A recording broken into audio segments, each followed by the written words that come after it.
शुक्रवार के दिन मां संतोषी का व्रत पूजन किया जाता है।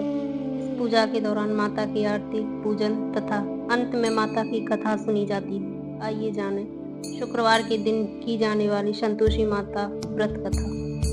एक गुड़िया थी, उसके 7 बेटे थे। 6 कमाने वाले थे जबकि एक निकम्मा था।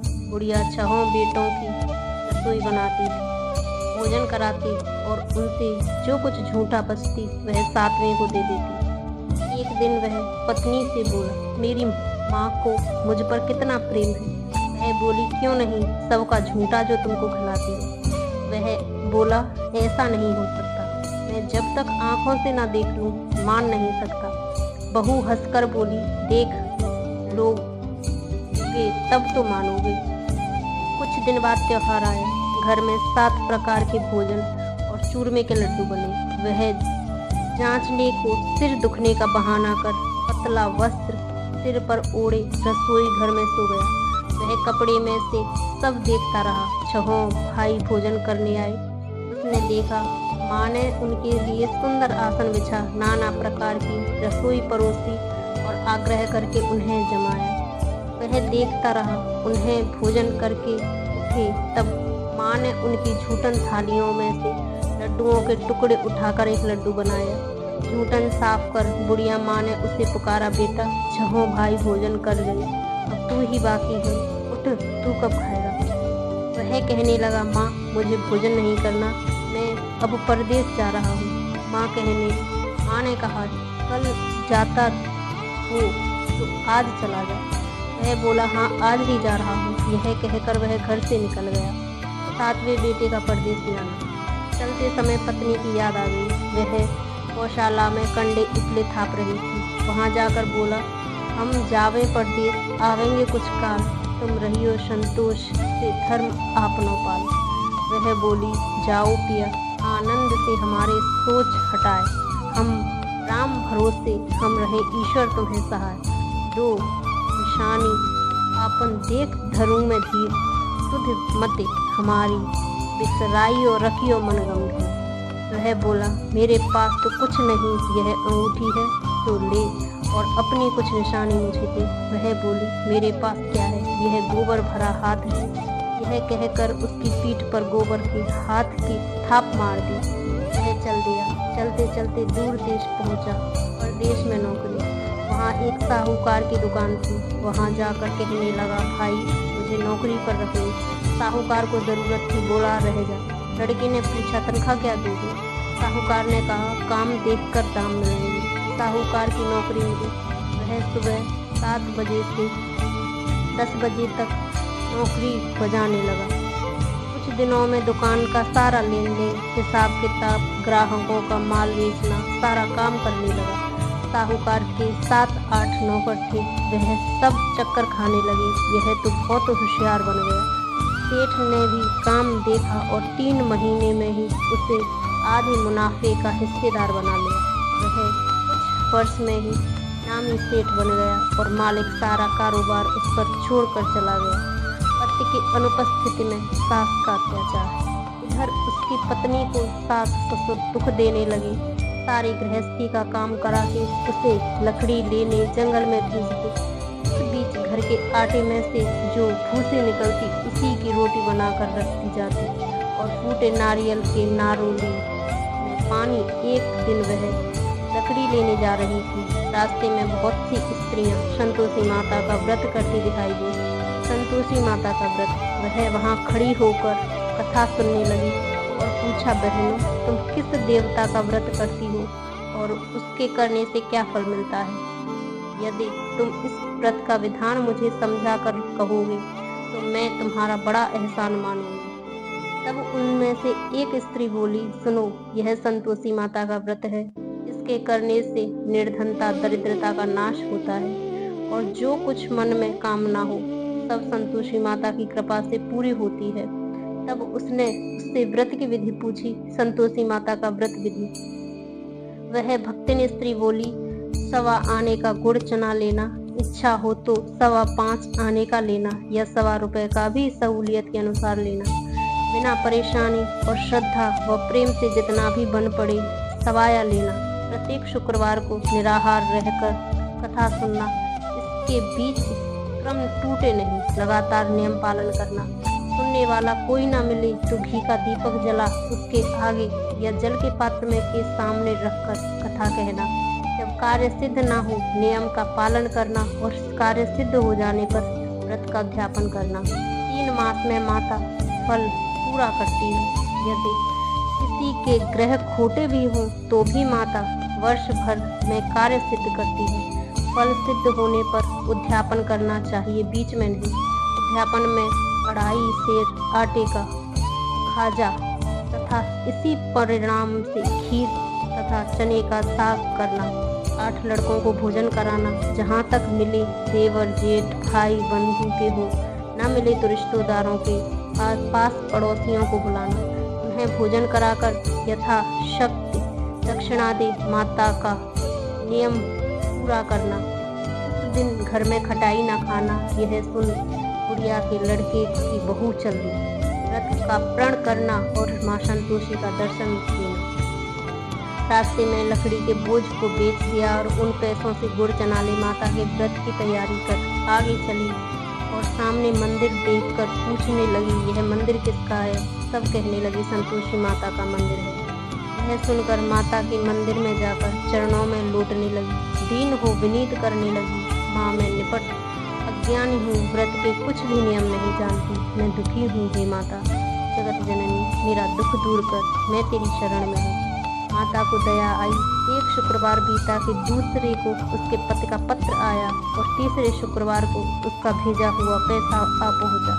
यह देख जेठ जिठानी मुँह से फोड़ने लगे, लड़के ताने देने लगे, काकी के पास पत्र आने लगे, रुपया आने लगे, अब तो काकी की खातिर बढ़ेगी। बेचारी सरलता से कहती, भैया कागज आए रुपया आए, हम सब के लिए अच्छा है। ऐसा कहे पर आंखों में आंसू भरकर संतोषी माता के मंदिर में आ मातेश्वरी के चरणों में गिरकर रोने लगी। माँ, मैंने तुमसे पैसा कब मांगा है?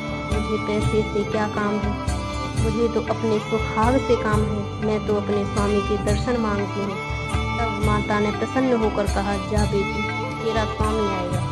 यह सुन खुशी से बावली होकर घर में जा काम करने लगी।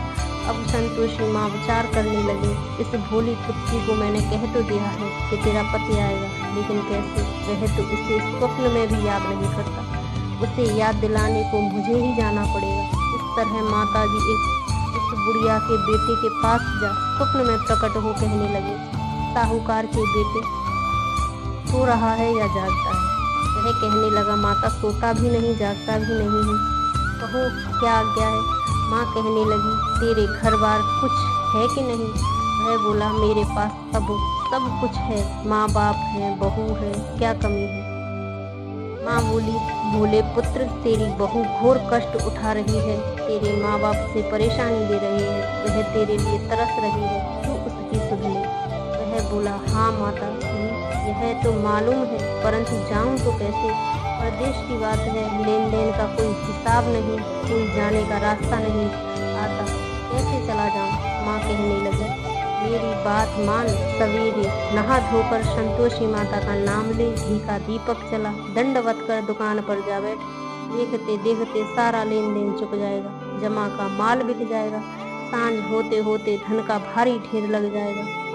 अब बूढ़े की बात मानकर वह नहा धोकर संतोषी माता को दंडवत घी का दीपक जला दुकान पर जा बैठा। थोड़ी देर में देने वाले रुपया लाने लगे, लेने वाले हिसाब लेने लगे। कोठे में भरे सामान के खरीदार नकद दाम दे सौदा करने लगे। शाम तक धन का भारी ढेर लग गया।